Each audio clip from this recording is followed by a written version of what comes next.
on, guys? Welcome to Outside the Brand. This is your Monday Night Raw post show for August 7th, 2023. I'm your host, Phil, and of course, this is Outside the Brand.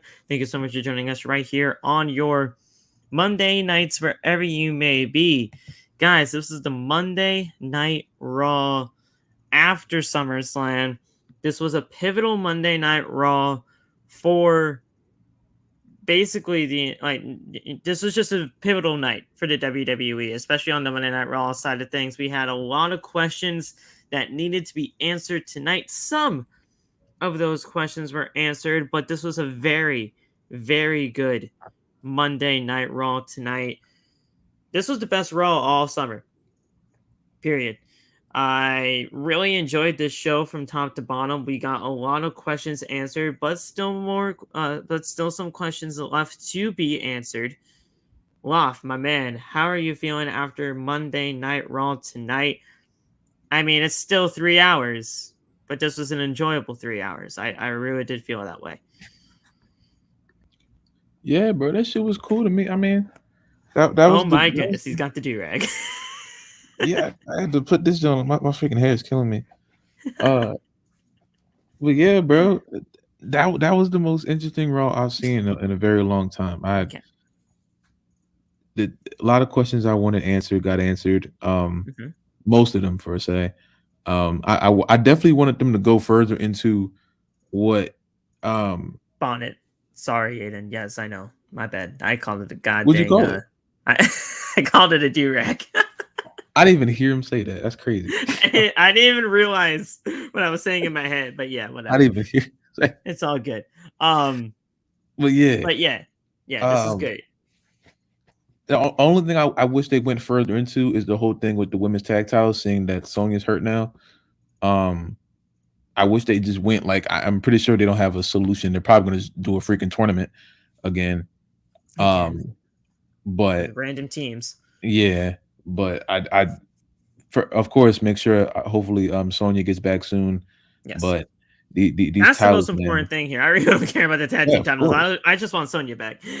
Yeah, she was just here in Chelsea. We're just hitting their stride too, and it sucks, but they got some stuff to figure out really fast, and I don't know how they're gonna do it, but we'll see what happens, man.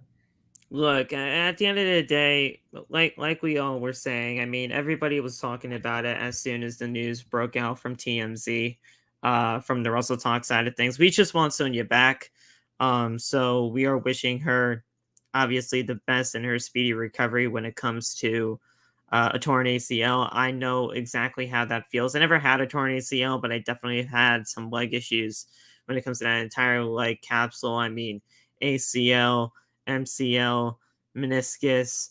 I mean, dude, any type of those injuries are just, a killer to come back from. So whatever the, diagnosis is, usually it's 6 to 9 months. So it really just depends on how things go.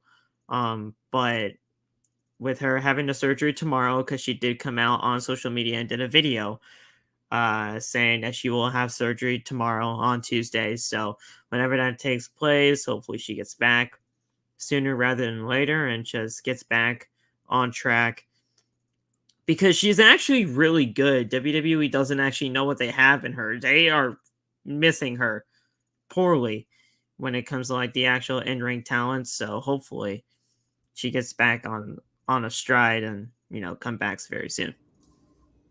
For real, it came out of nowhere, so I was like, oh, well damn, it just took the freaking wind out the sails. So I'm like, I was hoping they were one of the teams that started to take the title somewhere, but I don't know what they're gonna do. I really don't think they should retire him. I know a lot of people are calling for that. I do, but that's just me. I'm in the minority, I guess. I don't want them to retire them. I don't feel just cursed, bro. Everybody gets injured when you hold them. Everybody and their mother gets injured. It seems like I can't take Caden and Katana sitting there and not having anything to do. I can't. Yeah, but if they hold on to them, man, I don't want any of those girls to get hurt. What? I'm not gonna act like the belt is a freaking curse. I know everyone's joking around. I'm not gonna act like that. It's a chance. She even said it in her video today. Huh? She even said in her video today, Sonya said that the tag team titles are cursed. I don't see it that way. I really don't see it that way. I think I still see the belts the way Sasha and Bailey made them. So it's just, I know they haven't really reached that point since, well, Sasha and Naomi had them, but and then they put them on the desk. Yeah, that's one of the things. Mercedes/Sasha keeps the women's division together. She's the glue here. Ever since she was the glue, yes. She left, shit was fucked up. Ever since Sasha left, everything just went bad. But that's another conspiracy theory for another day. Yeah. No, I don't think the belts are cursed. I think it just happens. I don't, you know, I don't think they should go for another tournament. Because they don't have enough teams for a damn tournament unless they start picking people from NXT, which I've been saying for 6 months now, but no one listens to the black man. So we're just gonna move on. I want new teams. They're teams. Right in NXT. They're right there, and no one cares. Teams. They're right there. They've been right there, and it's like there's tag titles on NXT for a reason, and Sean's doing it right, but Triple H goes up there and he's just blind. So look. Whatever. If you're gonna do a tournament, fine, but just please don't put Natalya and Mia Yim in a tag team for no reason. If you're gonna do a tournament, at least get 8 or 6 teams that you've seen talk to each other before. Maybe, just maybe. Don't just grab her from her and put Candice LeRae with freaking Charlotte and just say, all right, here you go. No. Candice and Indy work though. Candice and Indy work because of the way, so that's fine. That's one. You can do I mean, Corbin's saying it right there. If Kyrie comes back, most likely you could do the Kabuki Warriors again, even though I do think that was one of the most stereotypical tag teams that they could have ever done for them. It worked, but it was stereotypical as all hell. Fair point. I mean, you could do, like, obviously Katana and Kaden, so that's 3. You have to bring back Isla and Alba. You have to. I mean, come on. Like you legitimately ruined them when they unified the tag team titles and they haven't been back since. So that's 4. You got Lola and Elektra over there. You could bring up Lola and Elektra. You got Valentina and Yulisa on NXT. They're freaking killing it, and no one talks about them. They're freaking nice. That's 6 right there. That could be 6 right there. But like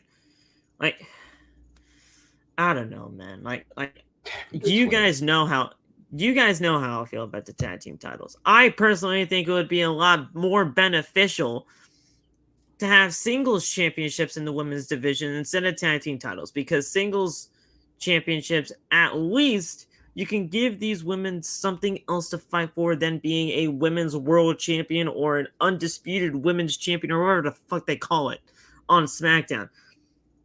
At least you're giving them something else to fight for, because let's face it, not everybody can be a women's world champion. And I'm not saying that out of disrespect. I'm legitimately saying that because there are levels to this. Singles championships could work. But tag teams, when you just put random people together, it doesn't work. And I have been saying this since the get-go, and it has been happening since then. I don't want, I want more women's wrestling than anybody else on this goddamn planet. Women's wrestling matters.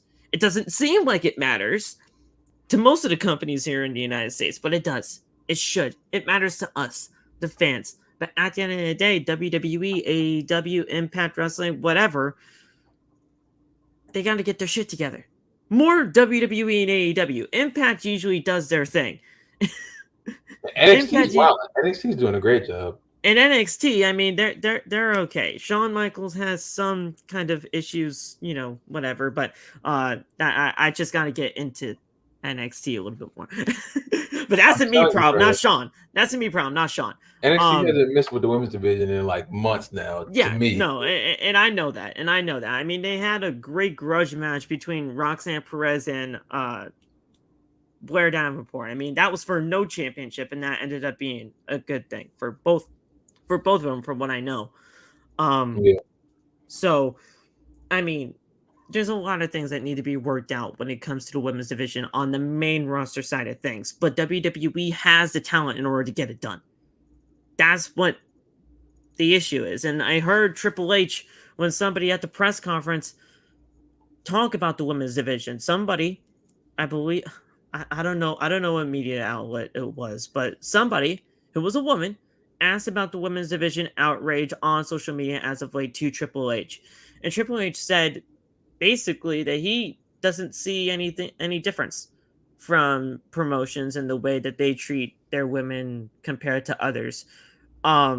It's just you gotta take things with a grain of salt when it comes to press conferences and everything like that, because they do want to save their own asses, but Triple H knows what he's talking about. So hopefully, with the way things were going tonight, they need to get things going, because Rhea Ripley finally got somebody to challenge her for the championship, even though she's not technically ready yet. It's Raquel, so that's good. Thank the We're Lord. getting back on track with that. And we'll see where things go from there when it comes to the Friday Night SmackDown side of things, because I still think I don't know what they're gonna do with that situation, because it's now God damn it, I legitimately Io Sky. It's Io Sky now, because she cashed in Money in the Bank, which I loved, by the way. And we'll talk about SummerSlam tomorrow, but I loved that, by the way. I couldn't be more happy for Io Sky, and it made zero sense to have Bianca Belair win that triple threat, but I'm glad that Io Sky won that. So we'll talk about that on Friday, because they have to address that. And a lot more other things on Friday night, and we'll get to that tomorrow. But tonight, Monday Night Raw, very, very good stuff. We saw another multi-man tag team match in the main event. Can they coexist on both ends of the spectrum? Seth and Cody, and Finn Balor and Damian Priest. I mean, they made sense for the Can They Coexist stuff, but dude, come on. The 5-year-old I babysat last summer could book something. I'm tired of them doing 6-man tags. Another 6-man tag team match, bro. This is why I hate when any other company does a 6-man tag, because of Monday Night Raw. No one destroys 6-man tag matches. I used to like 6-man tags. Yes. Raw consistently destroys them because they just do the same one. Can they coexist thing? Repeat it. They keep doing it every week. Every week they do the same one. I don't care. That's not a main event. That's just the last match. Like, no.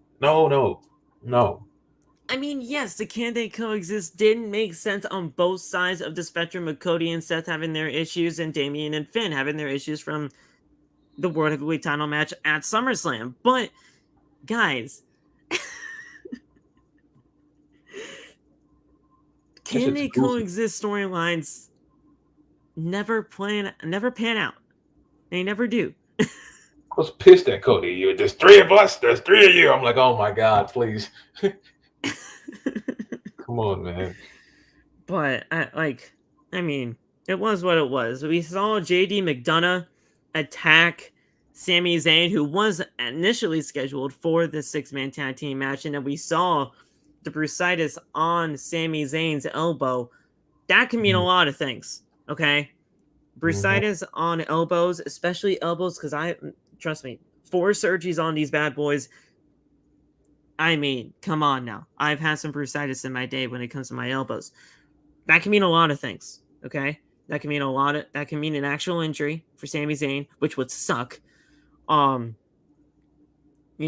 could just mean, during the attack or whatever, he was just really focusing on that thing, and because of that, fluid started to build up in that infected area, which, it depends on what kind of brucitis it is when it comes to that. He'll have to go to the doctor, figure that out, and get that shit drained, because it's fluid. You got to get that shit drained.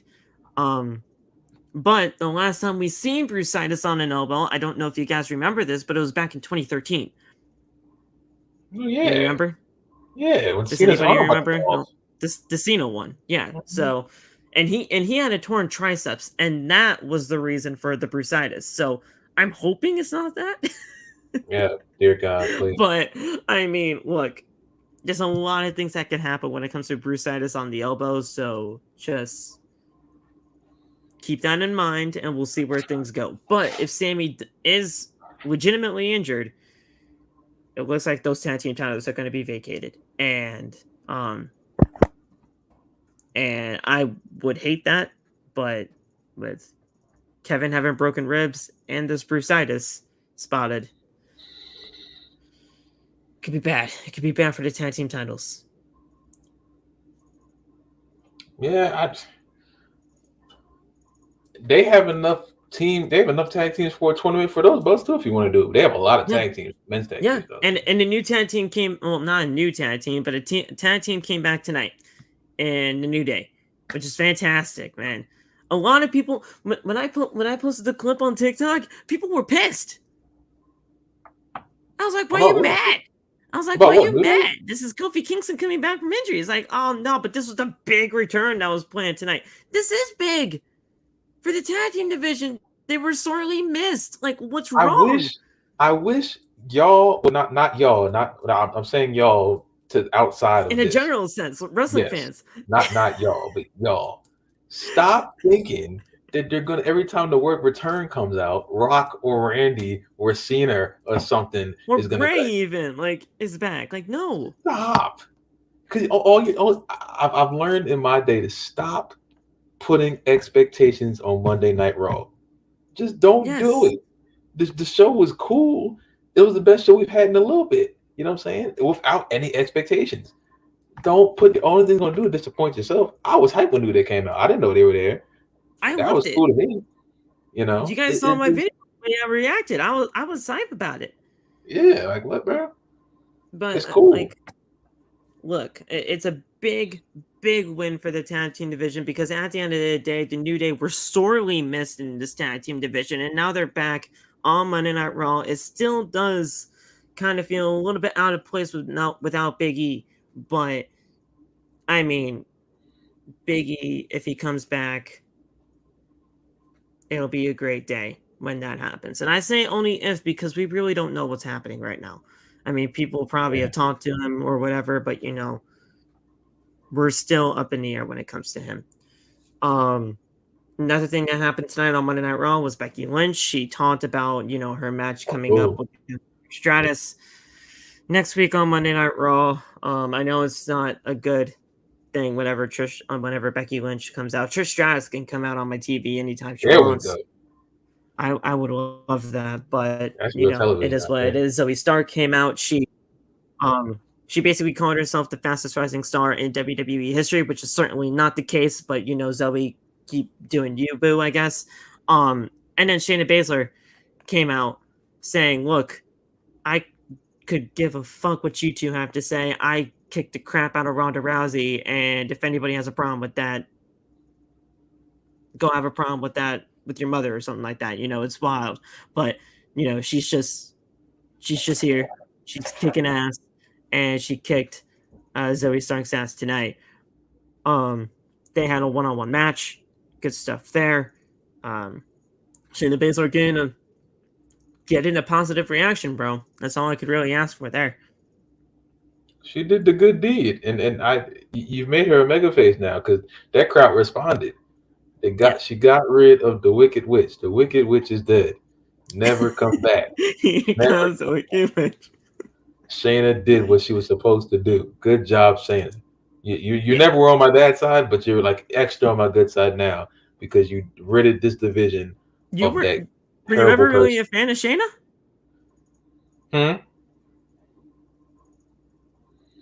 Were you ever really a fan of Shayna? She's always been indifferent to me. I don't hate her or love her. I think it's just been I don't have any feelings to her. She's cool, you know what I'm saying? But it's just like now I have a reason to fully like her now because she saved this or got rid of that problem first. That I think I think Ronda was the biggest problem with the women's division as a whole anyway. So if Ronda is staying away forever, then good job, Shayna, and thank you for doing the best thing you could have done at this particular moment. Thank you very much. I'm gonna get a thank you Shayna shirt, like my thank you Trish shirt. Need that. Yeah, man. So, I mean, look, there is a lot of good things happen tonight on Monday Night Raw. And finally, before we get into, not the usual breakdown that we used to do, we're going to do the, you know, just talking about Monday Night Raw in general type of thing, and then end it with our top 5 worst and best about the show. Like we did for the Friday Night SmackDown post show, because you guys really seem to like that format. So, we're going to continue that for this one tonight for Monday Night Raw, and we'll see where things go from there. But guys, the Fatal 4-Way was easily the best part of the night for me. Man, I loved it. I loved it.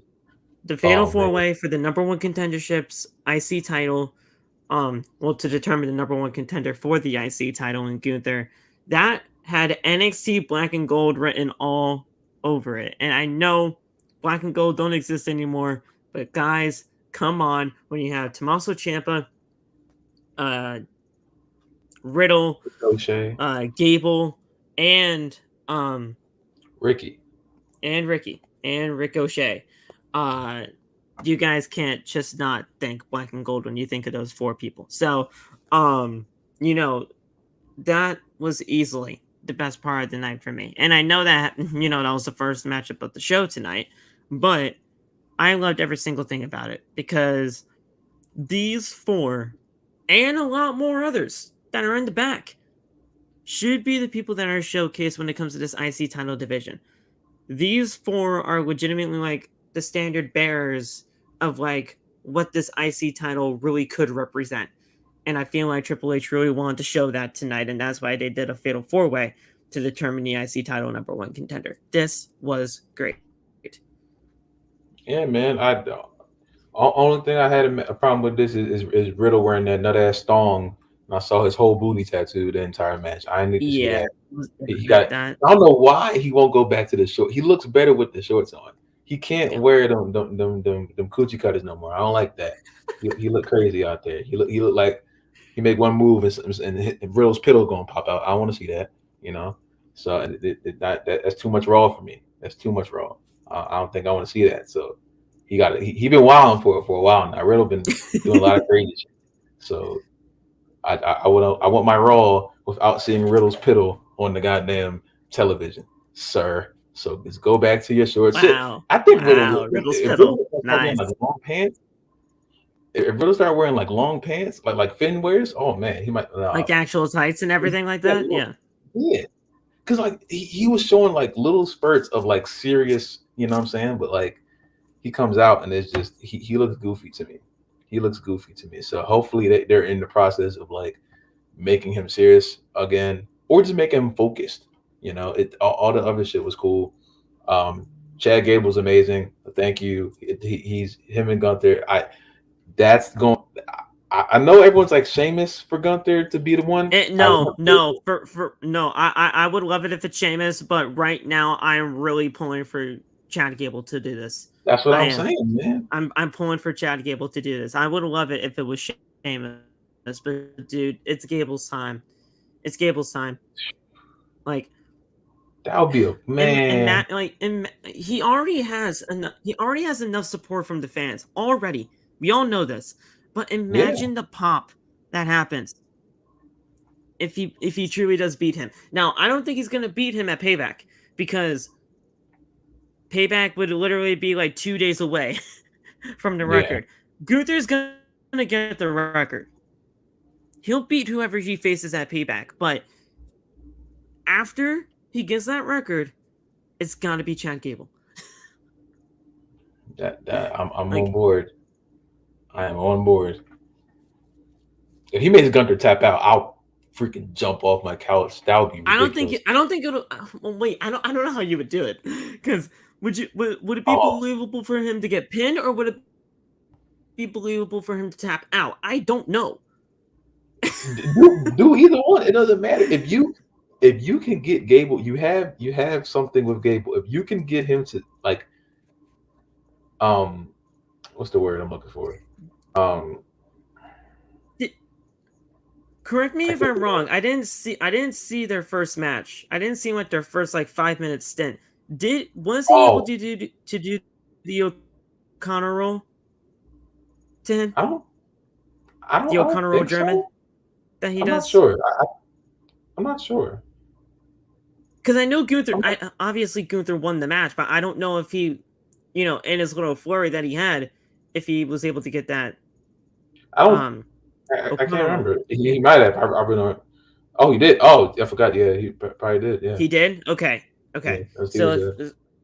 okay. So I mean, that's obviously a good enough finisher to beat Gunther. I'm not saying that it's not, but I didn't see the match, so I didn't know. Um. I forgot. So I mean, if you really were wanting to stack him up in that O'Connor roll German, that could work.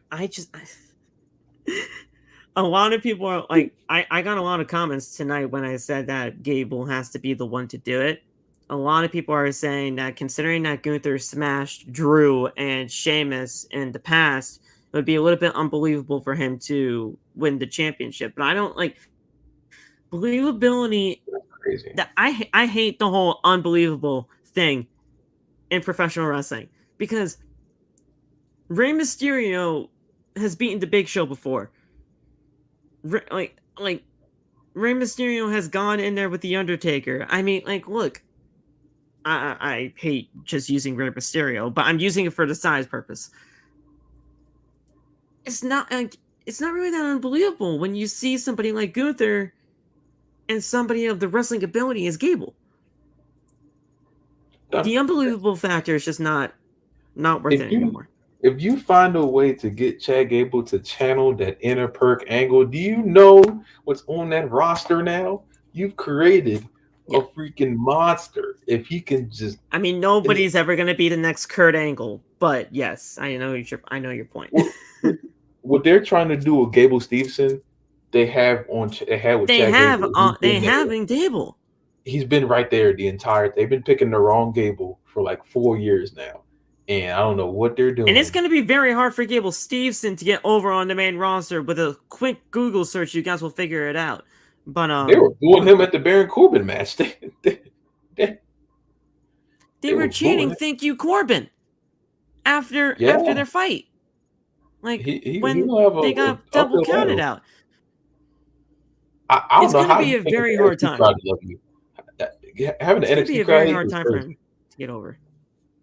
But we're That not shit. here to talk about Gable Stevenson. The shit that he is going through because man, that that dude, he's a scumbag for all the wrong reasons.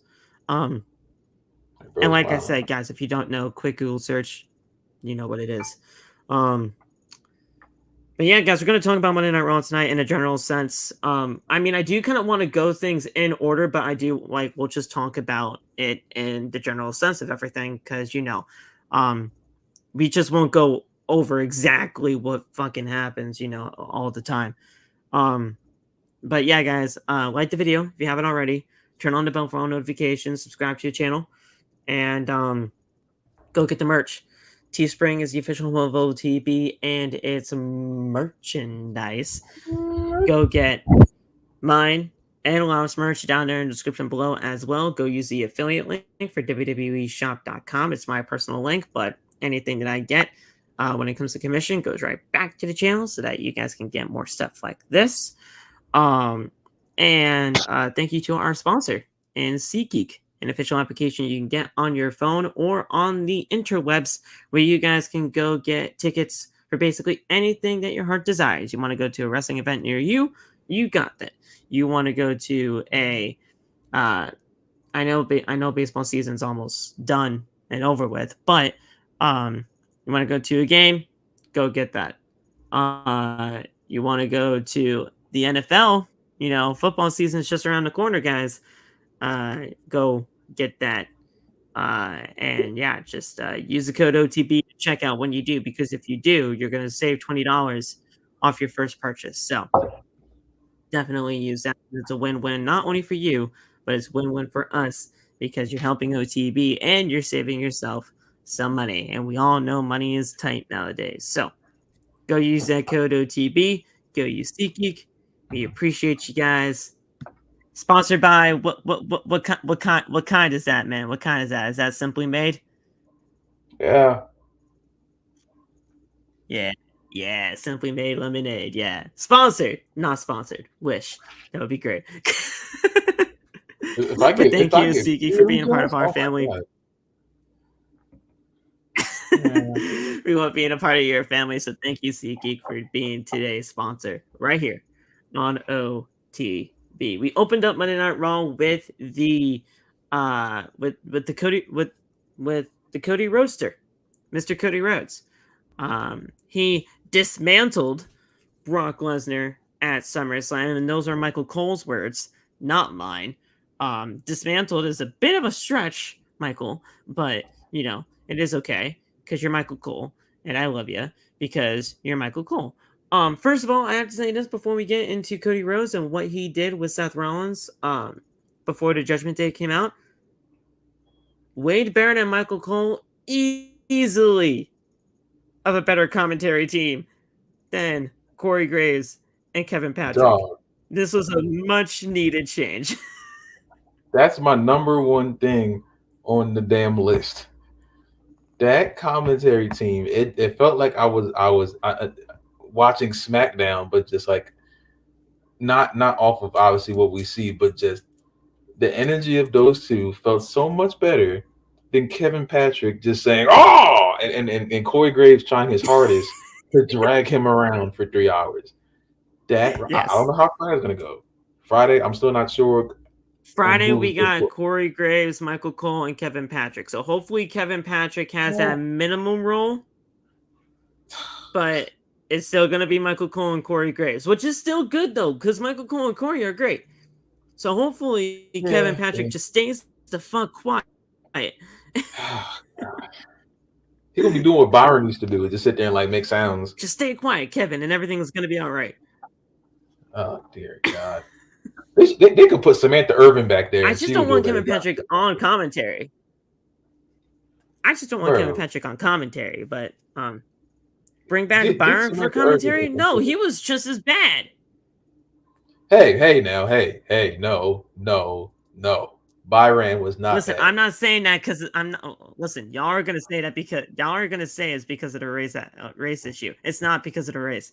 I just didn't like Byron Saxton on commentary. I didn't say that. You don't know this chat, bro. This chat says wild things. It would be I do know. I know each and every one of them. They learned all the crap from me because of that. One of y'all would say that. Byron's better backstage, not on commentary. I didn't like him on commentary. That's just me.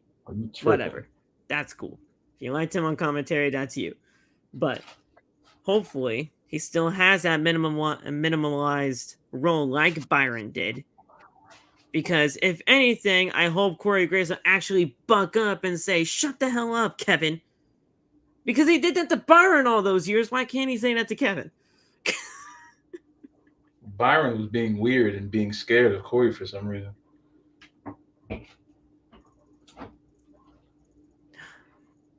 But yeah, way better of a commentary switch right there. Needed to happen. And especially now with WWE still trying to WWE is still doing their TV rights deals. So they needed this. They needed to put their best foot forward for the networks. And that is why they changed up the commentary teams. If those of you guys who don't know, that's why. Because their TV deals are coming up soon, and they need to put their best foot forward. So, good on WWE for actually making that change up.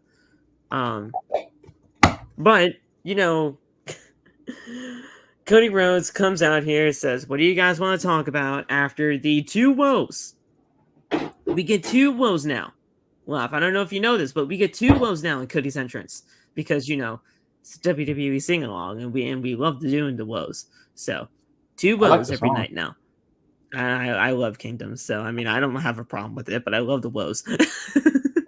And every town just seems to get louder, so I mean I'm fine with it. But does seem like a little bit of a sing along with Cody Rhodes' "Whoa," the the Seth Rollins theme song for like 15 minutes. It seems like every single night, because he just stands there for 5 more minutes after he enters the arena, just to allow them to sing the song.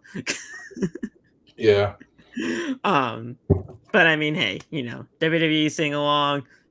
You're doing it when you're at the arena. I don't care who you are. If you think it's annoying, whatever, you're gonna do it. Pretty much. Often I did that at Raw 30. Anytime that anybody's in the arenas for any show, you're gonna be doing it. So I mean, hell, people do the boom all the time for Adam Cole. So I mean, hell, look, it's everywhere. It's everywhere. I mean, I know it's a little bit different than an actual song, but it's still good. Shout out Adam Cole. I love that guy. SmackDown is on SmackDown on TBS. Nah. Oh my god. I don't think SmackDown's ever going to TBS, but nah. But yeah, no, this is good here. Cody's saying you want to talk about. He was going to talk about Brock Lesnar and how, things have been going, pretty up and down with him as of late when it comes to his stuff with Brock Lesnar. But at the end of the day, he was able to get the job done and earn his respect. How did you feel about that? I mean, we're going to be talking about some SummerSlam tomorrow, and everything like that. But how did you feel about that? I mean, that was completely unplanned, just like Triple H said in the press conference. But the shaking of the hand, the raising of the arm, Brock Lesnar, gatekeeper of WWE. You earn his respect. You are that guy. You're that guy, pal. You are that guy. How'd you feel about it? I remember all of us were trying to figure out why Cody and Brock were feuding anyway. I think they were feuding because Brock was getting Cody ready to fight Roman again. Because obviously Brock lost to Roman recently, but Brock has defeated Roman Reigns before. Cody has not. So this whole thing could have just been. It took. First of all, I just have to say this before you go. Roman. It took 4 tries for Roman to finally beat Brock. Cody beat him twice in the 3 times that they faced. So, like you said, I mean, Cody did what Roman really could not do most of the time up until the point where, they had 6 other matches. But it's neither here or there. But you're right in that sense. I mean, you get the respect of Brock. People give Brock Lesnar credit for how good he is. Like, I know I remember the whole Universal Championship run and how bad that was and just never being there. But when Brock wants to try, and it seems like this whole cowboy angle thing, he seemed like he's wanted to try for most of it. When he wants to, he can be one of the best characters, bro. Yeah, this is This is the most I've ever seen Brock try throughout my time of watching him and watching WWE, I should say. Because, I started watching in 2010. You guys know this. But in my time of watching Brock from this time period, this whole cowboy Brock and, this re-emergence of Brock, this is the most I've seen him try. And, yes, he works a lot better with the smaller opponents and everything like that. But Cody is the same size as Brock, not in terms of weight, but same height, same everything. He's basically right there with him, and he worked very well with Cody. He sold very well for him. He did everything that he needed to do. He still worked Brock Lesnar matches. I'm not saying that he did, shooting star presses and double 450s or anything like that. Brock's still Brock. But he doesn't have to do much. And it's because he doesn't have to do much that he actually does a lot for his opponents. He doesn't have to do much because that's just who he is. His aura is what makes things so much better for the people in the end. And Brock Lesnar, to me, regardless of how you feel about him, first ballot Hall of Famer. Oh, absolutely. First ballot. Honestly, you shouldn't even put him. Honestly, you shouldn't even put him on the ballot. He should just be automatically in that shit. Absolutely. He is gonna be a Hall of Famer. Gonna be that Hall of Famer. Gunther should retire Brock. I mean, I wouldn't like. I want to see a Gunther Brock match. I do. I do want to see that. But is that gonna happen right now? I don't know. Honestly, well, WrestleMania 41 is rumored to happen in Minneapolis, right? Mm-hmm. I think so. I think that's what the rumors that are going around right now. If that is the case, and if Brock does want to call it quits, you put him into Hall of Fame that year. Yeah, probably.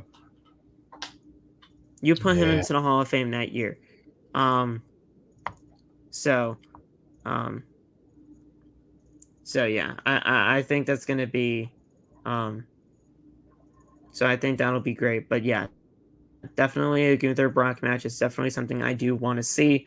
But yeah, like I said, like you said, I should say, Cody was getting prepared to go up against Roman once again. Brock Lesnar was that reason. Now, I mean, we didn't get that, we didn't get that as the reason. We didn't get a reason for Brock just attacking Cody randomly over the last 4 months. But because of the hand raising and because of the respect, that's the reason. He got his respect. The gatekeeper of WWE told him, all right, you're the guy. Go get it, Tiger. Good stuff. I can't really be mad at it, I mean, we were all trying to figure it out for 4 months. What the hell's going on? Yeah. I guess we got it. You have something genuine with Brock. I hope it stays the way it is. So, I mean, it is what it is. Brock got his respect. Cody got his respect from Brock, and that's what happened there. Seth Rollins then came out. They were just talking back and forth. The last time Seth Rollins was trying to figure out what was going to be the future of the World Heavyweight title, Cody came out. So, let's just say that this is, a little bit of payback for what you did to me on that episode of Monday Night Raw. Judgment Day came out, they're saying, look, it looks like you guys figured out that you guys think that you guys run Monday Night Raw. Nah, it's Judgment Day's time, baby. Judgment Day run Monday nights. So, well, basically what happened here, they tried to get into the ring. They were talking their shit to Cody and Seth. Dom really tried to step up to Cody, and Cody's like, step the fuck back, Dom. Step back. You don't want any of this. Step back. And Dame's like, all right, fine. Dom's like, all right, whatever. Then Finn just came out of nowhere, attacked Seth. They attacked Cody as well. Sammy came out, even the odds, 3-on-3. Cody says, look, there's 3 of us and there's 3 of you. Let's make it official. 6-man tag. I'm like, Jesus Christ. Why?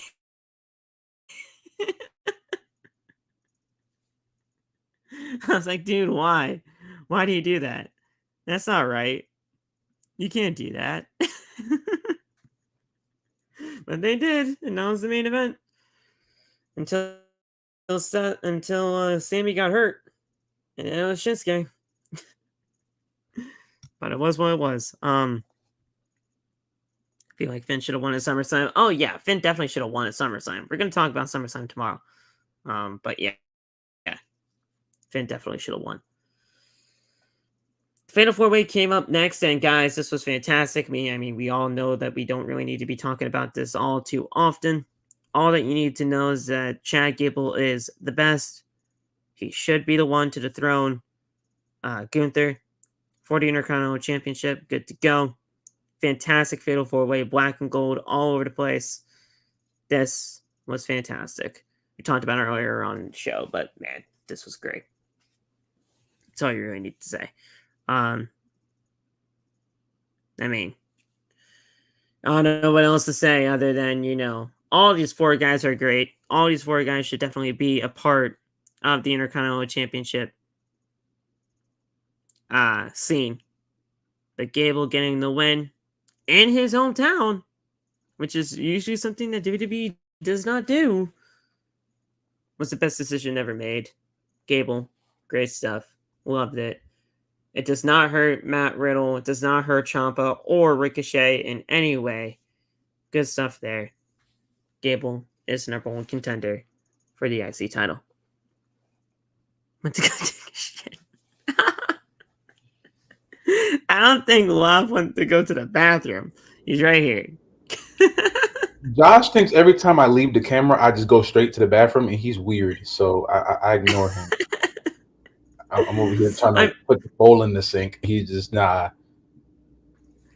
Well, just give me your final thoughts on this Fatal 4-Way. I mean, we really don't have much to talk about here. This was just great for all 4 men, and it doesn't really hurt any of the other guys. It's just Gable's great. I was cool with either Gable or Ciampa winning this. Ricochet already had his match against Gunther, also did Riddle. So as long as Gable won, or like I said, Ciampa, I was cool. The match was beautiful. I'm extremely happy for Gable, and hopefully he becomes the new IC champion at some point because he's primed, ready for it. The man is unbelievably good, and if you don't see that now, I don't know what show you're watching, but it's time for people to realize how good he really is. You know what I'm saying? If you don't already know. Yeah. Yeah, I couldn't have said that better myself. Cody and Sammy talking backstage. They were trying to, figure out what the hell was going on with Seth, and then Seth came in and is like, "What the fuck are you guys doing? You guys talking strategy behind my back now? Like I thought we were all cool and all this. I want the match, but damn, what the hell's going on?" It's like, Cody, Seth, calm down. We're good here. Not talking strategy. We're just trying to figure things out. I was like, what's going on, Seth? You're acting like Kevin Owens at this point. Everybody's just flipping out. I was like, what's happening?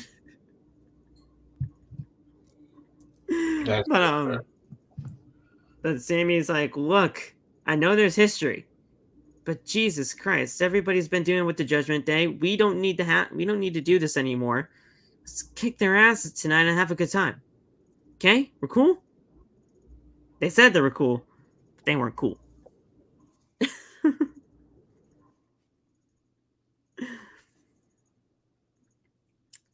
Rollins, I'm trying to figure out why Rollins and Cody were doing the coexisting this early. I feel like we got past that point of them doing the coexist angle. Yeah. But I mean, cool, I guess. I don't know.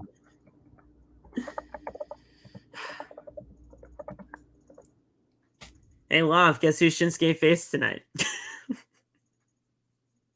The first time, not the main event. The first time. Huh? It was like the 4th time, wasn't it? No. I'm saying the first match that he had, not the second, but the first time that he faced somebody tonight. What, Bronson? He faced Big Bronson Reed again. I know. That's what I'm saying. Dude. This is only the 4th time in whatever rivalry they got, but it seems like it's been like 1,000 at this point. Dude. I felt like this happened a lot more times than just the 4th. It felt like it did. I don't know why they keep doing this nut ass feud. Hopefully it's over now. I mean, like, dude, it has to be. I mean, Shinsuke got Bronson. He beat him. Good to go. I don't care. Look, I know a lot of people don't like Bronson Reed. And like, if you don't like Bronson Reed, that is that it's okay. It is what it is. But I like the guy. I think he actually has a lot of potential. But WWE, I don't know what's happened with him as of late. I don't think they're dropping the ball on him, but he has been losing. What's going on with Bronson Reed, man? I mean, I thought they had something going with him. I know Triple H is very high on him, but it's Shinsuke Nakamura. I mean, I guess you can't have him lose too. Man, I low key put that on my top 5 worst things about this night was just Shinsuke and Bronson fighting again.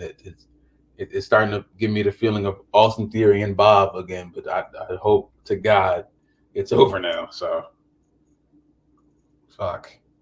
Yeah. I think it's over. I mean, it was a good TV match. It was a good TV match. Honestly, probably the best of the 4. I honestly think it was the best of the 4 matches that they've had together. But oh, yeah, they both can wrestle. It's just I don't feel like seeing them wrestle every week. That's all. That's what I'm saying. It's just gonna end at this point. I think it just has to end, and I think hopefully it ends tonight. So it was what it was. It was a good TV match, though. Shinsuke got the win. Good hard hitting match. There you go. We saw they saw like a video package of Rhea Ripley attacking Raquel and Liv Morgan in the back a couple weeks ago. WWE Medical gave Adam Pearce the word that Raquel Rodriguez is just simply not ready to get back into in-ring action yet. Rodriguez listened to both Candice and Indy as they were trying to cheer her up, saying that you got to be on full strength to face Rhea, so you're gonna be fine. It's gonna take a little bit.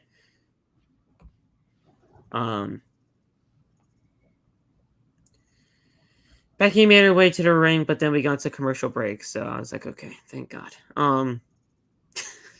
I just had to.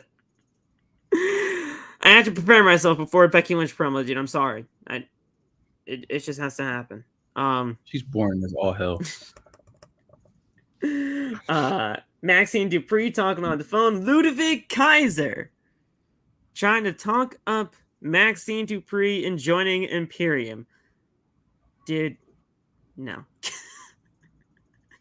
Maxine can stand on her own, or with the Alpha Academy. She does not need to join Imperium. I don't know what this was, but okay.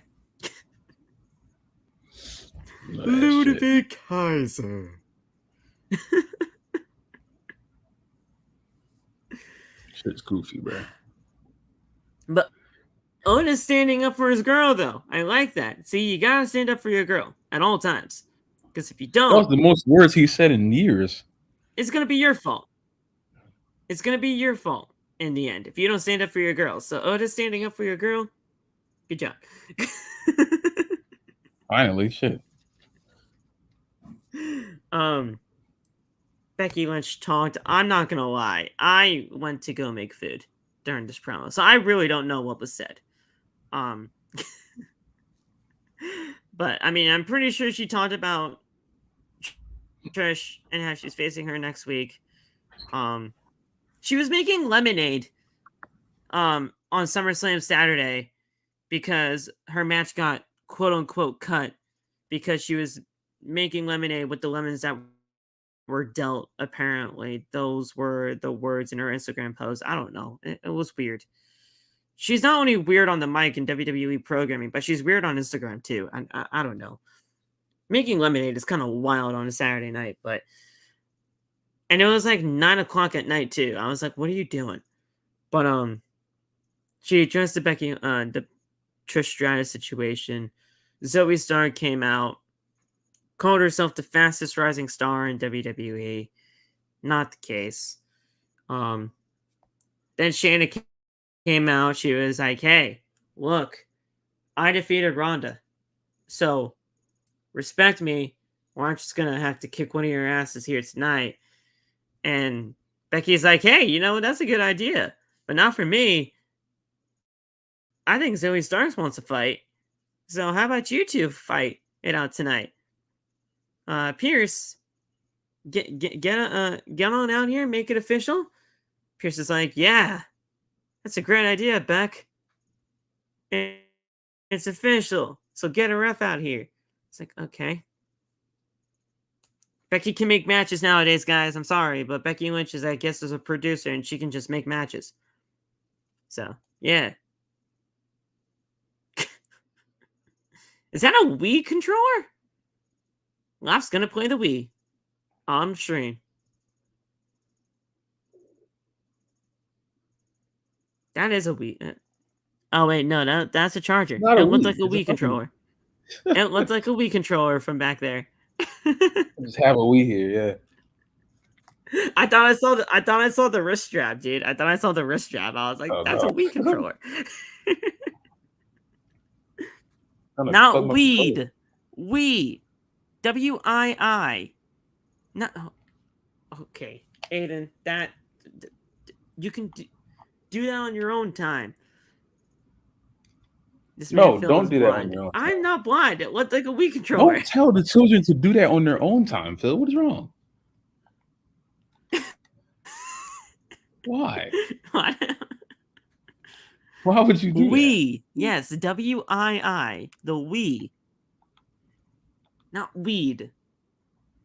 Man, You're tells all the wild kids to do that on tonight, their own like- time. Oh man, it's ridiculous. But Zoe Stark, she was like, I'm the fastest rising star. Well, she's not the fastest rising star. At all. She's not.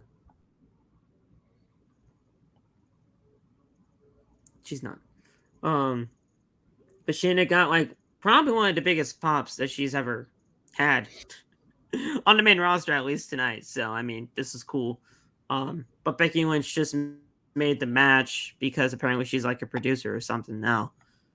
Because she just said, "Oh yeah, that makes sense. Book it, Adam." He's like, "Okay, I will." Cool. And then the match happened. It wasn't bad by any means, but I mean, it was just okay. How'd you feel They about did it? what they were supposed to do, I guess.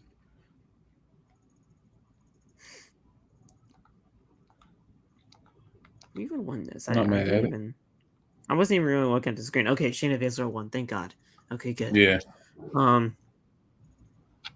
So good stuff there. Becky spit out the lemonade that she was drinking like Triple H at the end of it when the match was won. So I was like, okay, thanks, Beck. Did you hear the whole lemonade debacle that she did? Mm-hmm. She was trolling them that And whole like- night. At like 9:00 at night, she was just making lemonade because her match was cut. Saying that she is just making lemonades with the lemons that she was dealt. Like, dude, come on. I see her vibe, I guess. I mean, I it's cool. I don't know. Your match didn't get cut. It was never cut. None of the matches were cut. That's what Triple I thought he said he Triple did H cut said them. the matches didn't get cut. I believe him. They didn't get cut. Huh? I thought Triple H said he did cut them. No. He Oh, said no damn. matches were cut. Well, shit. He said no matches were cut. I don't know what y'all were talking about, but no matches were cut. I'd rather give these people a bigger spotlight on a small stage than a smaller spotlight on a big stage. Felt that made sense, and it does make sense. None of the matches got cut. Here's the thing that I don't understand. There was no match card for those two. Like in the SummerSlam background, there's no match card. Said. Throughout the entire weeks of the SummerSlam build, there was no match card that said Becky Lynch versus Trish Stratus, SummerSlam. Or maybe I'm just blind because I never saw it. Because if they did, they would have put it on social media too. And they didn't. Well, for all we know, the internal conversation could have been they were on the card and we just never saw it. Fair, but you would think they would post about it. Well, yeah, but that would fall into the case of they took it off the card before they even got a chance to. You know what I'm saying? Yeah. It will never be a sense of we don't know. It will just be a sense of if they did it or I'm not. honestly glad. That's what Fightful reported. What did Fightful report this time? That they were on the card? Because, I mean, if they did, it was initially there, but they removed it. Oh, well then...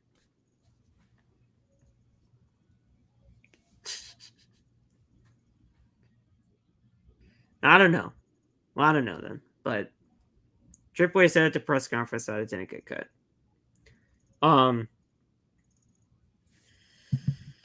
Then it was at this point in time where Janie McDonough attacked Sami Zayn, and Sami Zayn's elbow had the bursitis on it. So, like we said, we don't know what really is the injury here, but bursitis on the elbow can mean a lot of things.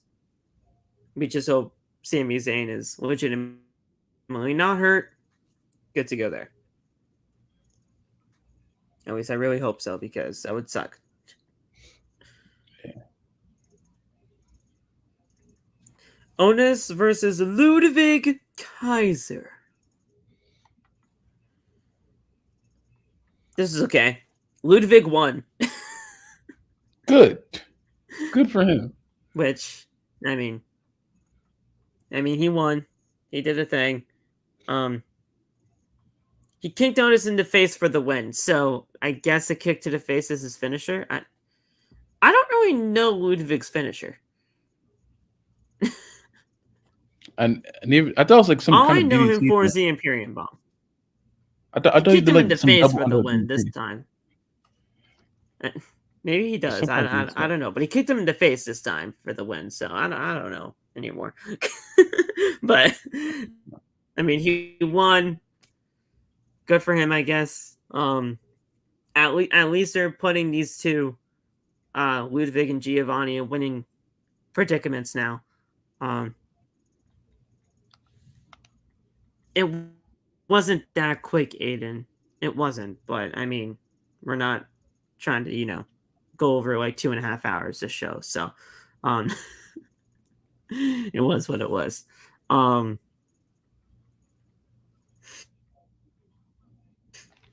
So it was an okay match. It wasn't much of anything, but it was okay. Thought it was an STO as his finisher. I don't know his finisher. I don't. But he kicked him in the face. Cody and Rollins then tried to give us an update on Sami Zayn. They tried to talk at the same time, but Cody's like, look, it's whatever. Seth, you tell her what's up. I'll catch up with you later. And I was like, these guys are just never going to be on the same page. They never need to be, but I mean, shit. It's just. I was like, no, they don't. They don't need to be. I'm just saying, like, there's a lot more history than what people realize. That's basically what it all boils down to. Yeah. Seth is like, look, trainer said that he can't compete tonight, so it's basically 3-on-2. It honestly could be 3-on-1 at this point, because I don't know if I can even trust that guy. That guy being Cody Rhodes. And Shinsuke Nakamura comes out and is like, look, I know what could happen if, you two do this on your own, so I'm in. Seth is like, look, I trust you. I've got a lot of respect for you for a little while. You're in. And then Shinsuke gave that little smirk, and I was like, oh, shit. Something's happening. They're going to have a freaking I don't know if many amazing people match. caught that, though. Because when Shinsuke got that little smirk on him, You can't trust it. You just can't trust shit in general. You can't trust it. That match is going to freaking bang. Whenever they do that, oh my God, it's going to be crazy. I hope it's Payback, bro. I mean, it makes sense for Payback. It's going to be a crazy ass match, man. It's going to be a crazy ass match. And if all travel plans go well and we actually get to go to that shit. It's going to be some shit, man. It's going to be some shit. Now, I want to talk about this, in the way that it's written here, because, man, well, actually, no, not totally in the way that was written here, because it was actually a long-ass segment and a long-ass promo. But LA Knight and Miz fucking cooked. That was excellent. That's my number one part of the night. That was excellent. LA Knight and Miz cooked. Like, I would go into detail about everything that happened here, but we're already a little bit over an hour. Just know, first of all, LA Knight does not need to be involved in a Miz rivalry. He doesn't. But you can't deny that this feud is going to bring more love for LA Knight. And I think that's really all that matters. Like, LA Knight and The Miz are going to do great things. Not only just on the mic, but I do believe that we can get a good match out of these guys too. So, I'm cool with it. I mean, I get, stepping stones is what LA Knight said. This is just another stepping stone to hopefully a championship run for him. Because let's face it, dude, and I want to say this real quick, and I'll let you go. The two middle of the, not middle of the road titles, but the IC title and the US title, they're both filled up right now. Santos on Friday and Chad Gable now. LA Knight needs something. Yeah. Miz is a safe bet.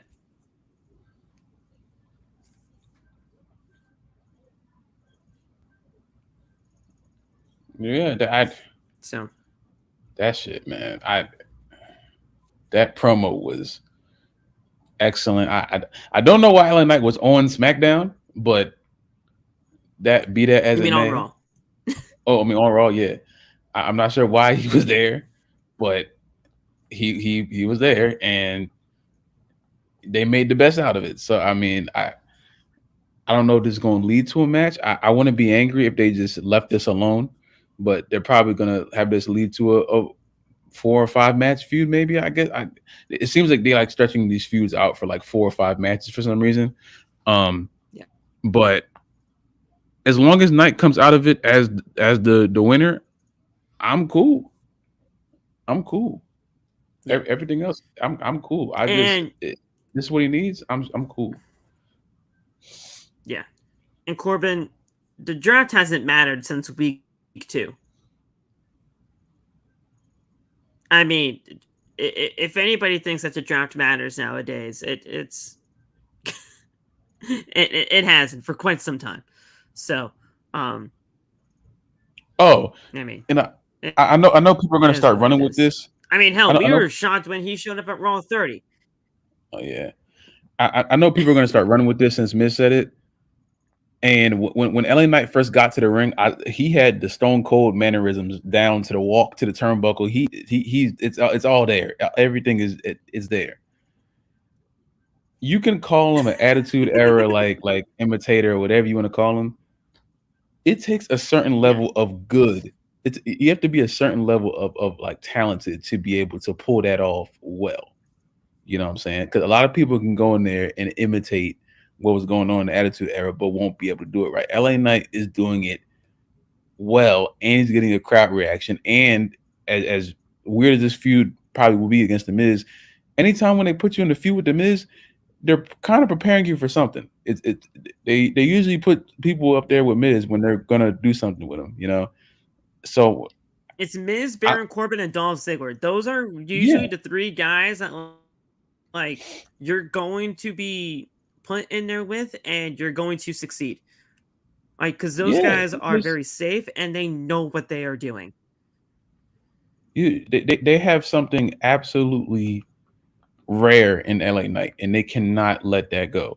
So that you can call them a fanboy, a imitator, whatever you want.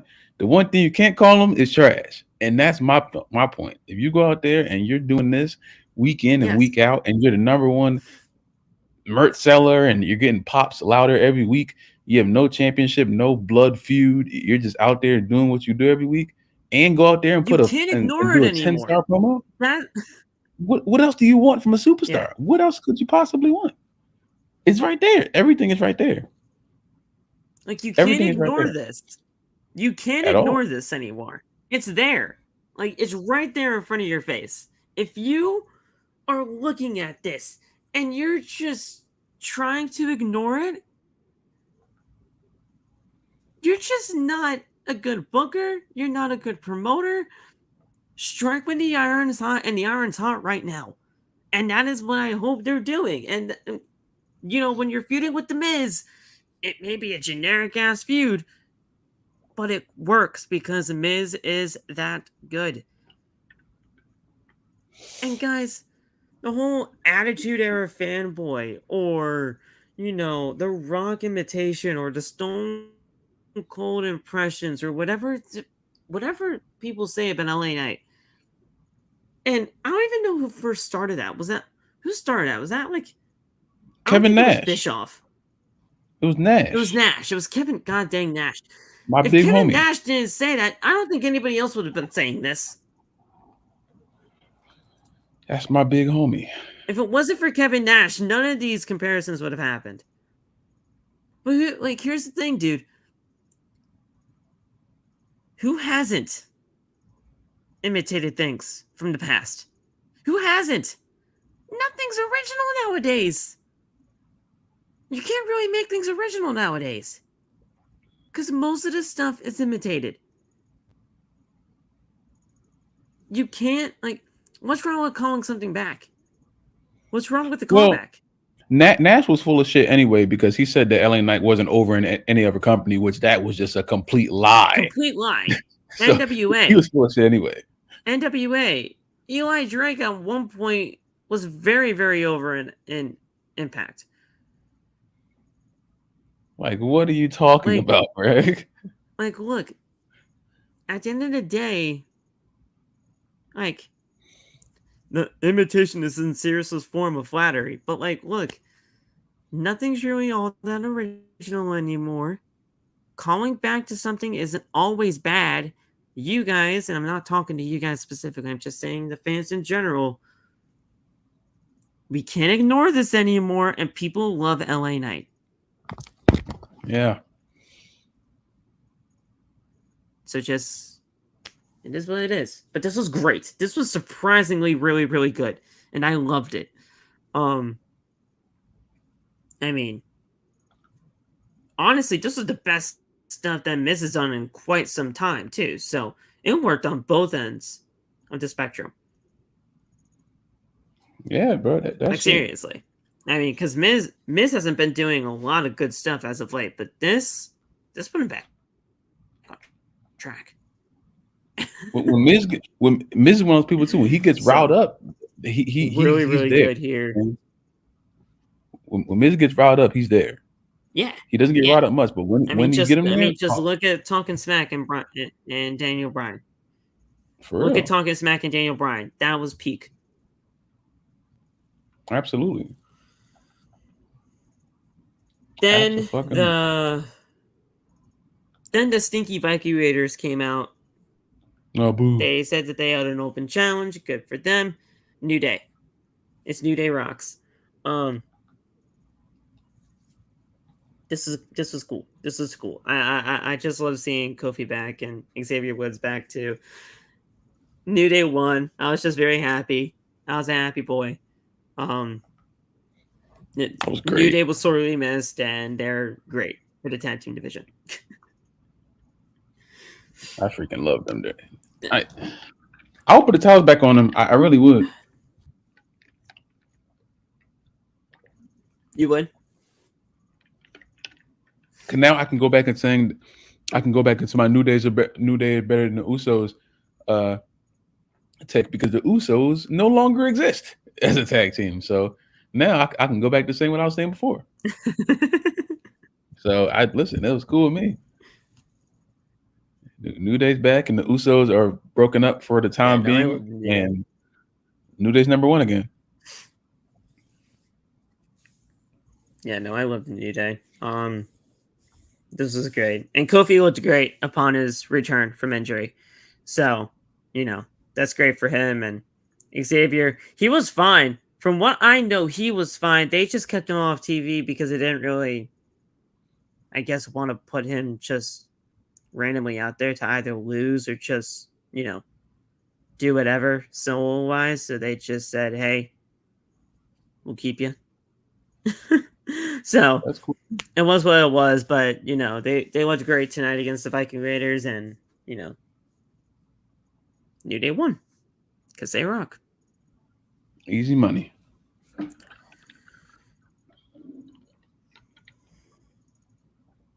Yep. Shayna said, "Look, Becky, I got a lot of scores to settle. One of them's gonna be you." Becky's like, "All right, not that hard to find." Then Shayna just walked away. I was like, okay. That works too. I was like, why are you so mad? Yeah, beat Becky up too. She could bite her neck again, or like bite her ear, wherever she bit last time. It's like, hey, I got a lot of scores to settle. One of them is you. I was like, okay. Straight like that. Sure. I'm not that hard to find. Don't you forget it. Was that it? Was that what if Shayna goes on a run where she just gets rid of all the boring people on the roster, like Ronda, Becky, fucking, that's it? That would be crazy. Oh, that would be crazy. Oh, and then finally, this is the final thing before they got into the main event. Michael Cole said, "Look, guys, Sonya's injured. Tag team titles are vacant. Time for the main event." Thanks, I was like, Cole. what the hell was that? I was like, thanks, Cole. We know she's injured. We know the titles are vacant. What are you gonna do about it? Nothing. Cool. Main event time. Like, what is that, bro? Like, dude, come on. I thought it was gonna be Adam Pearce. An actual, explanation. Adam Pearce makes me angry. I'm not trying to hate on him. I was like, dude, come on, let's do something about it. Talk to me. Let me talk to you. Nah, it's just titles are vacant. Sonya's injured. Main event. It's like, I would have got pissed off if Adam came out there. This is official. If I hear him say the word official again, I'm gonna punch myself. Okay, well, that I wouldn't have done. But, I mean, some authority figure, please tell me what's going on. Not Michael Cole. I love Michael Cole, but the authority figure should have done that. They'll do a tournament next week or announce one at least 2 weeks from now. Doesn't want to get blocked by Adam again. Look, Adam and I are fine. That's crazy. Adam and I are fine. He unblocked I hope me. So. We're cool. It's all good. But I'm just saying, it should not have been Michael Cole to do that.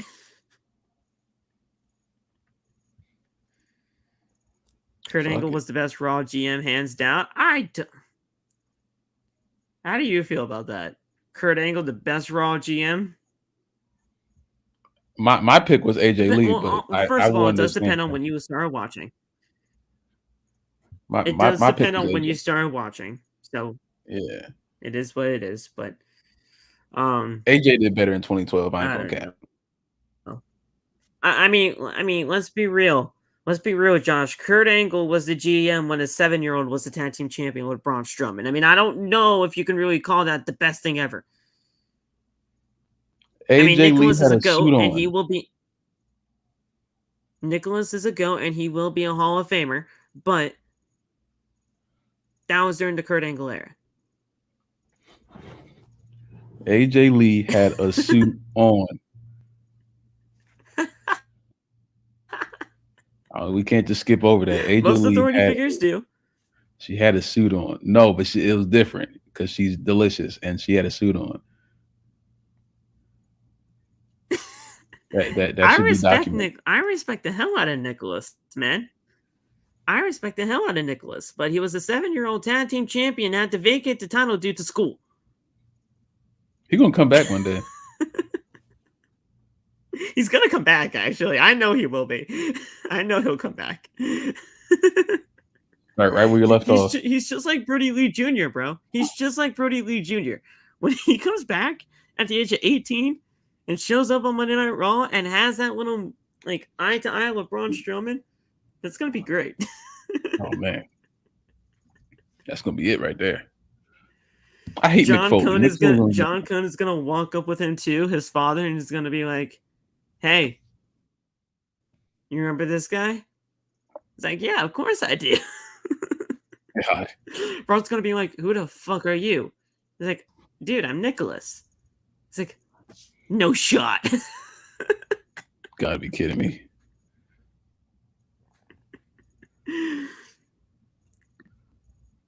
I'm waiting for that moment, though, for sure. I'm waiting for Nicholas to turn 18, be backstage on Monday Night Raw, and have a face-to-face with Braun. I am waiting for that, and I hope that happens. Let's hope Braun Strowman is actually wrestling by then, though. Because I don't know how old he is now, but... And I mean Nicholas. I don't know how old Nicholas is now, but... Still. I gotta figure that out. Nicholas was 7, and that was like when? What year was that when they were tag team champions? I don't know. my dates are all fucked up. Was that the... I don't know if that was the Hardy's return. 2018. I don't know. 2018?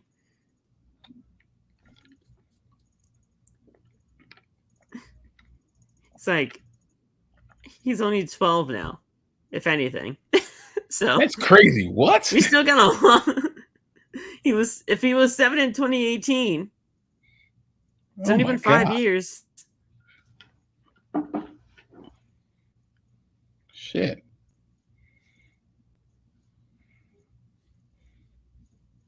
Hardy's was WrestleMania 33. Yeah. Bro, he was 10? I thought he was 7. I thought they said he was 7. Oh, well. Okay. That makes more sense. Because like, there's no way he's just... Okay. He's 15 well, now? Okay. Anyway, he's 15. Okay, so he's 15. He's got 3 more years. That makes more sense than I was like, wait a second. There's no way in the world. I thought they legitimately said he was 7. I thought they legitimately said he was 7. But 10 to 7 is not that big of a difference, y'all. I was about to lose it.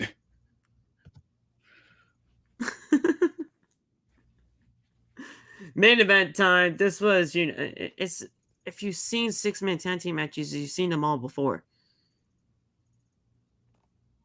I mean, yeah. Kenny wrestled at the age of 9. Well, okay, well. Wait, what? Okay. Kenny wrestled a 9-year-old? Why did Kenny wrestle a 9-year-old?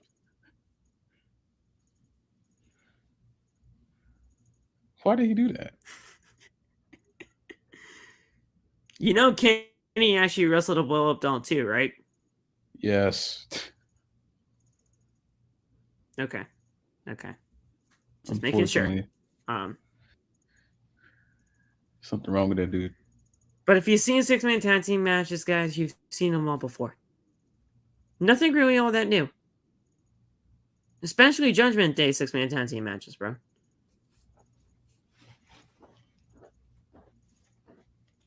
Yeah. Babyface team won. Finn Balor lost again. What is happening to Finn, bro? He's spiraling. Finn's just losing. Spiraling out of control. Very fucking quickly, but he's spiraling. I don't know. Yeah, now he's 3-33 in 2023, by the way. Damn. He's only won That's 3 crazy matches this year. He's only won 3 a nut matches ass this year. That is a nut ass record. Man did not make Dude, playoffs. he would be a jobber in AEW with that record. Absolutely. And that's wild. Some fucked up shit, man. Honestly, he would be Fuego del Sol territory. And that is terrible. And Fuego's not even in the company anymore. That is disgusting. Some fucked up shit, man.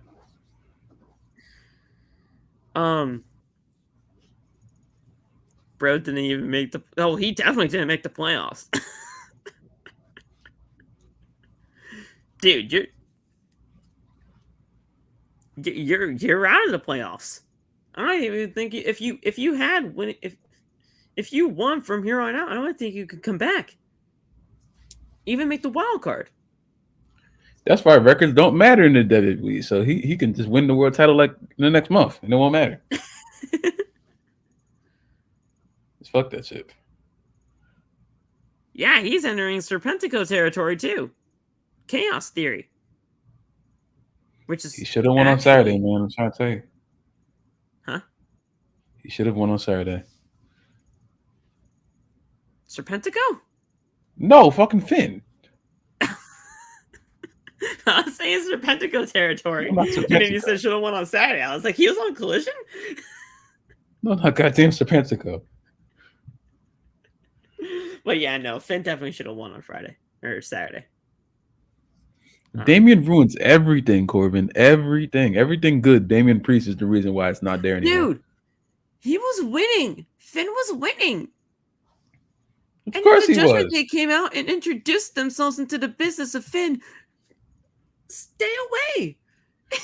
I'm not gonna blame Mommy. I'm not gonna blame freaking Dom. I'm blaming Damian because Damian, I think, was the first one to come out there.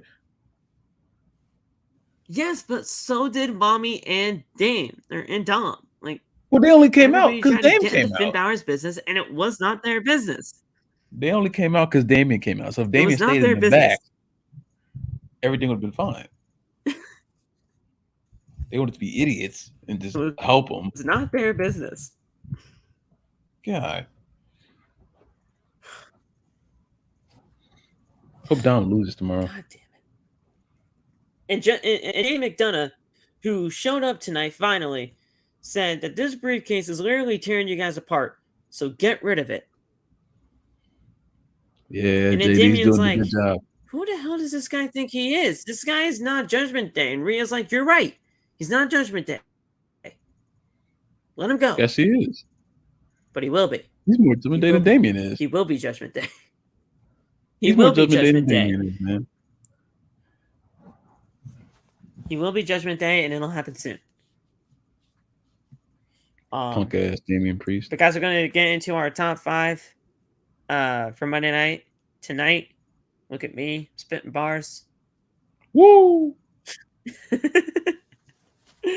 Laf, let's start with you, bro. Top 5 for Monday Night Raw tonight. Number 1 is commentary team, like I said earlier. Made the whole night feel that much better.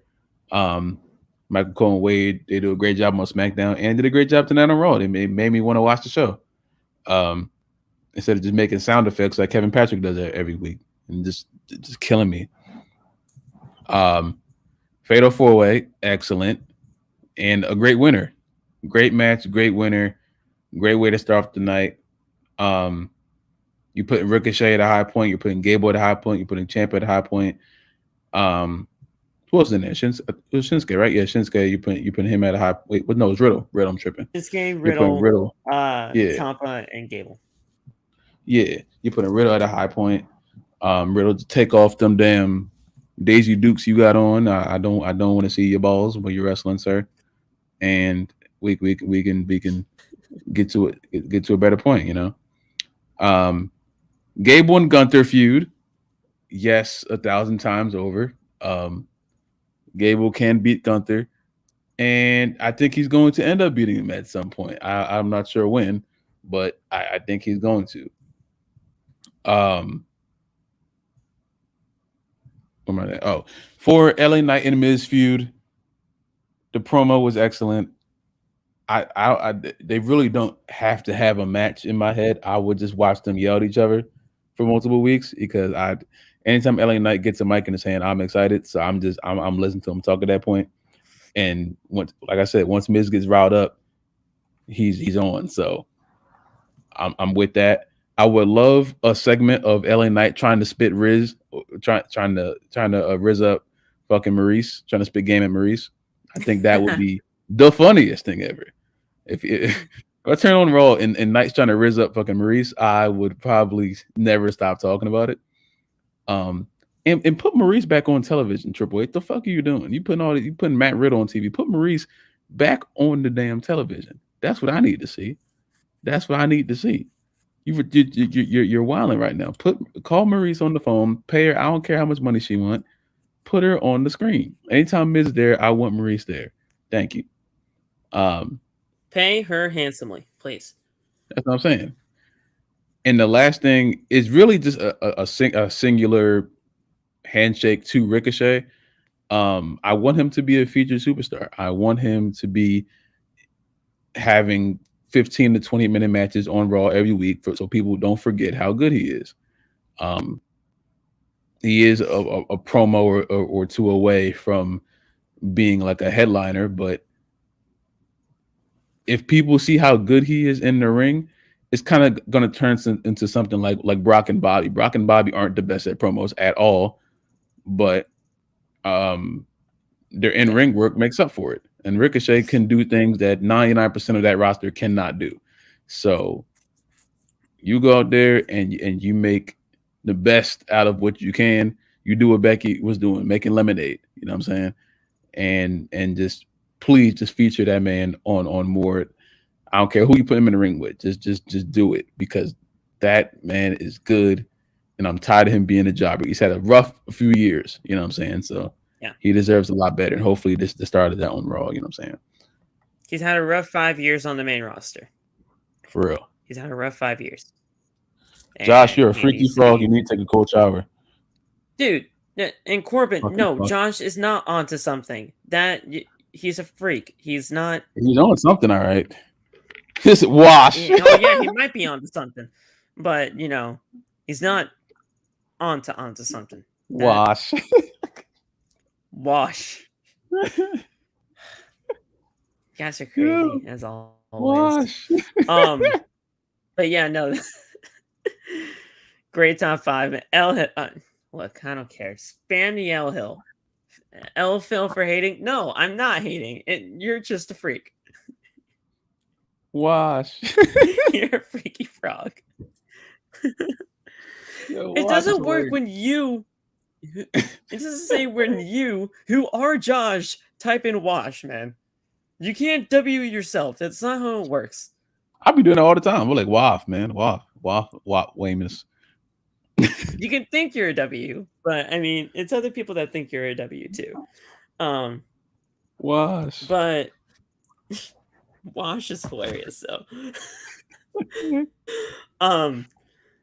But top 5 for me when it comes to the good side of Monday Night Raw, obviously the commentary team, like you said.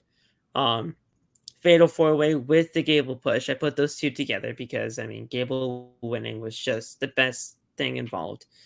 I did 3 for the LA Knight and Miz stuff because I legitimately thought that was easily one of the best parts of the entire night. Seriously. I put number 4 for the Shinsuke heel turn, mainly because that was just great. I mean, we saw it coming from when, they had the backstage interview with them, giving the update on Sammy, but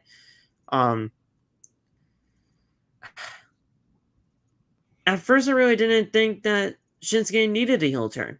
But Seth needs opponents. So if you're gonna have Shinsuke and Seth go at it for the World Heavyweight title, this legitimately being the best thing that Shinsuke's done, maybe since the Rumble win, I'm down for it. And then number 5, New Day return, getting their finally coming back to Monday Night Raw, finally coming back to the tag team division.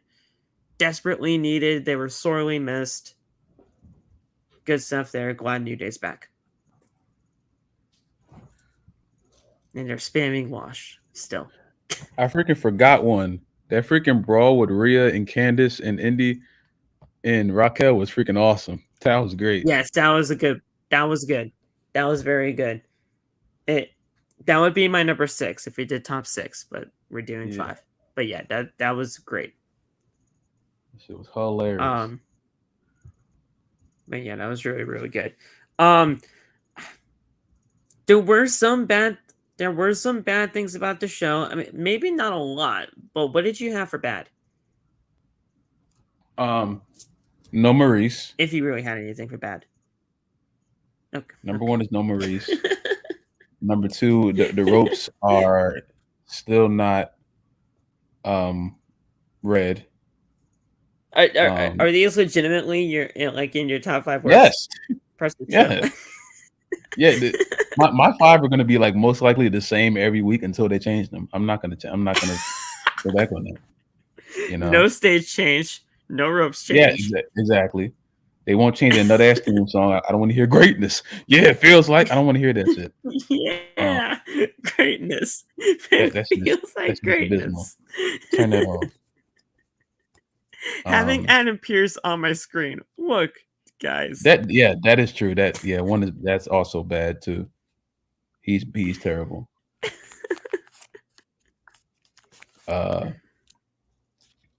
think that's all I got. Oh, and I did not see freaking Kaden or Katana. Tag team title situation? That's not a bad thing? No, I still don't think that's a bad thing. I think that's just unfortunate. I don't think it's bad. I think it's just unfortunate. I think the way they announced it was bad. I'll put that. But I feel like there's only 2 ways they can announce it, Yeah, the authority figure of the show. Man, Michael Cole said it when freaking Sasha and Naomi left. Yeah, and then he got petty and said that, like, he got petty with it. Oh, he got petty with it, too. He got petty with it. He's at the time, no one knew. We don't condone any of that shit. I can't determine what that grown man meant by that. All I know is that he always delivers the bad news. So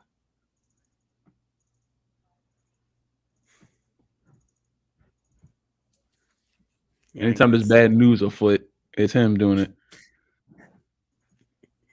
Anytime there's evil afoot. Yeah, Michael Cole's the one telling me that just evil. So they need to bring back the stage they had in 2017. I don't even remember what that was. Was that the ramp? I think so. I don't know. I'm looking it up. Raw stage 2017. That was the ramp. That's basically what they have. Oh, wait. No, that wasn't. That was the, how do I explain this?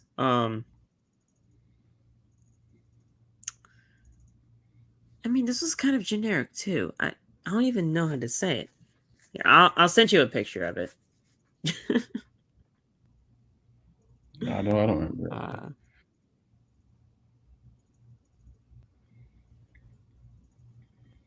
This was it.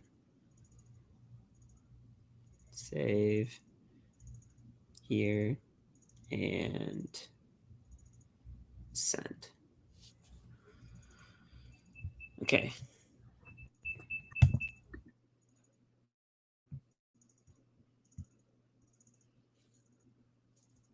The ramp was 2019. That's basically what we have now. It's just not a ramp. But that was the 2017 stage. Oh, okay. All right, now. I mean, it's a better stage, but it's still kind of generic. It's just more screens. Yeah. I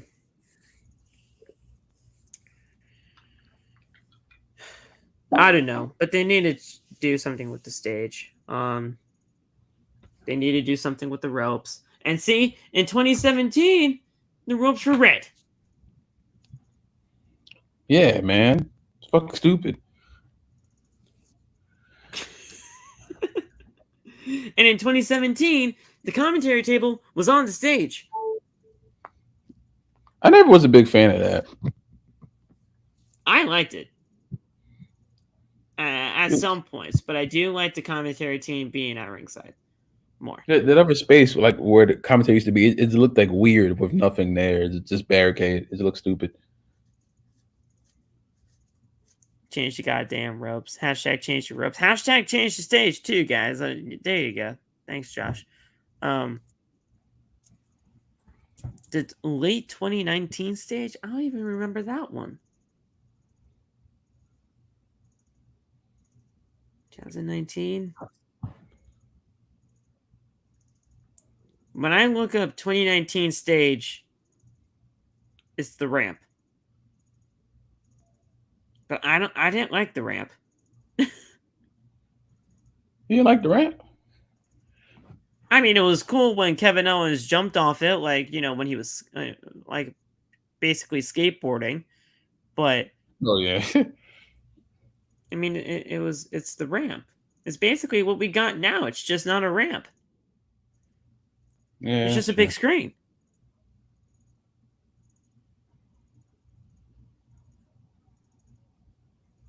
Yeah, what was the SmackDown 2019 stage? Oh yeah, the arches. The arches. I don't understand why they didn't do this. Dude, they had this for the one episode of Friday Night SmackDown, the first ever Friday Night SmackDown on Fox. They had that stage. And then they just said, nah. She was excellent.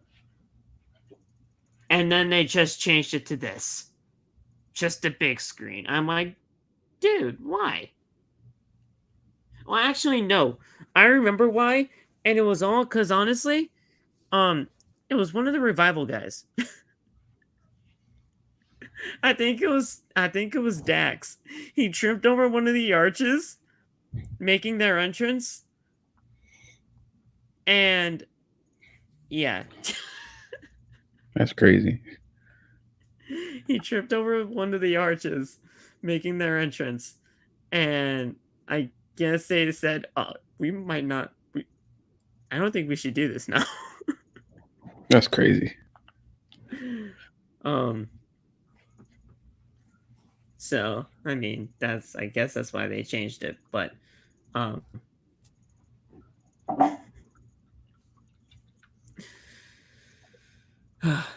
but yeah, stages are very important to professional wrestling, and so are the ropes. A lot of people don't think the ropes are important, but they are. It all starts with the ropes. I'm trying to tell y'all. It starts ropes, then stage, then everything else. All right, guys. So, we'll talk to you guys soon. An hour and 44. Honestly, a little bit longer than what I anticipated it to be, but it's okay. This was a lot better though. This is a lot better. And honestly, it was really only an hour and 44 because there is technically an extra hour of the show. So going in depth a little bit, but talking about it all in a general sense with the top 5. This was good. This was good. This is a lot better than usually being here for 2.5 hours. So this is fine. Who are you calling a bum? I know he ain't saying that to me. He ain't saying that to me either. So, Watch his fucking mouth Keep my wife's name before out I your get mad. fucking. Before I get mad. All right, guys. Have a good rest of the night. Stay safe. God bless. And if off, do you have anything else to say before we're out?